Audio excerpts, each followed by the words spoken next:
Russian military helicopter shot down in Mali. A Russian military helicopter went down near Wabaria in the Gao region of Mali on April 25, confirmed by Russian sources as fighters from the Azawad Liberation Front and al-Qaeda-linked JNIM launched the largest coordinated offensive in the country in years, striking simultaneously at the capital Bamako, the military stronghold of Kidal, and the northern cities of Kidal, Gao, and Severe in an assault that exposed the limits of Russia's African security gamble in the most visible way possible. Initial reports accompanied by FLA video footage suggested the downed aircraft was a Malian Air Force Mi-35 gunship. Subsequent reporting clarified that the lost aircraft was in fact a Mi-8AMTSH operated by Russia's African Corps transport and assault helicopter that has served as the workhorse of Russian military aviation in Mali. Russian sources confirmed the loss, including aviation blogger Ilya Tumanov, who administers the widely followed Fighterbomber channel. The Russian Ministry of Defense issued no official acknowledgement.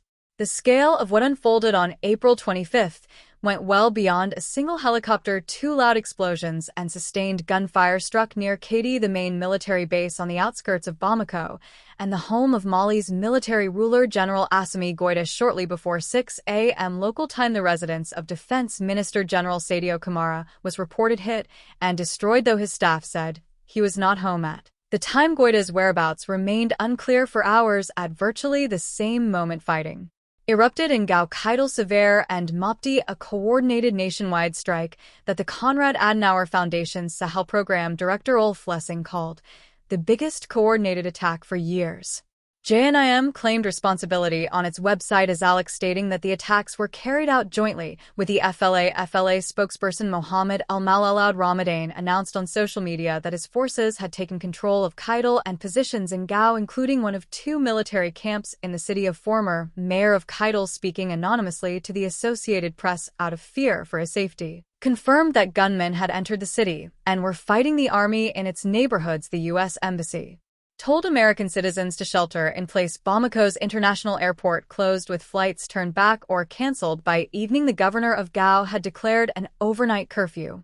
Kidal is not just any northern city. It sits deep in the Sahara near the Algerian border and has been the symbolic heart of the Tuareg independence movement for decades. When Malian and Russian forces seized it from Tuareg control in 2023, it was presented as definitive proof that Russia could deliver security, where France had failed, a cornerstone of the junta's narrative of restoring territorial control. If FLA fighters have now retaken it, that narrative collapses with it. Analyst Paweł Wojcik, tracking the situation in real time, described Russia as withdrawing from Kidal, calling it a humiliating development, and noting that ousting the Tuaregs from the city and pushing to the Algerian border had been their main goal for years.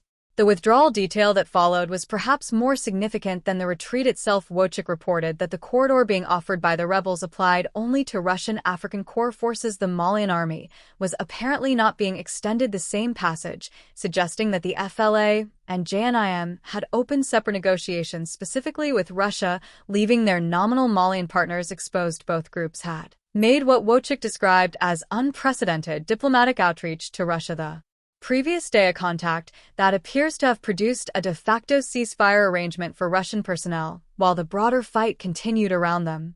Russia formalized its military presence in Mali after the expulsion of French forces and the dismantling of the UN peacekeeping mission MINUSMA in 2022 and 2023, replacing roughly 20,000 international troops with what analysts have estimated at around 2,000 African Corps personnel. French analyst Clement Molin, writing as the offensive unfolded, did not spare his assessment. Who could have imagined that replacing 20,000 multinational soldiers who don't massacre civilians and who have air support with 2,000 Russians wasn't going to work? It was written in the stars. Molin traced the collapse directly to that substitution, arguing the situation had been suboptimal but manageable in 2022 and had deteriorated at a very rapid pace in the 4 years since, with jihadist forces advancing steadily toward the south while Russian and Malian forces overextended themselves across a country larger than Texas and California combined.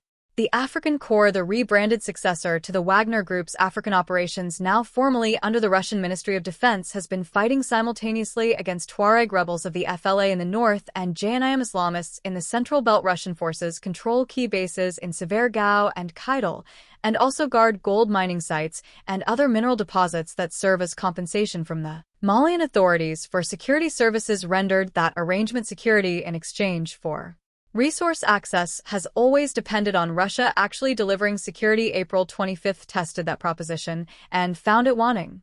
The Mi-8AMTSH lost near Wabaria is in the arithmetic of military aviation one helicopter, but it went down on a day when rebels simultaneously struck the capital, the defense minister's residence, and a city that Russia had staked its African reputation on holding. Mola noted that neighboring countries that had expelled French forces, Chad, Benin, Senegal, were already renewing ties with Paris as the costs of the Russian alternative became undeniable. Today, everyone realizes that Russia was behind all of this, he wrote, that it couldn't care less about the region's security.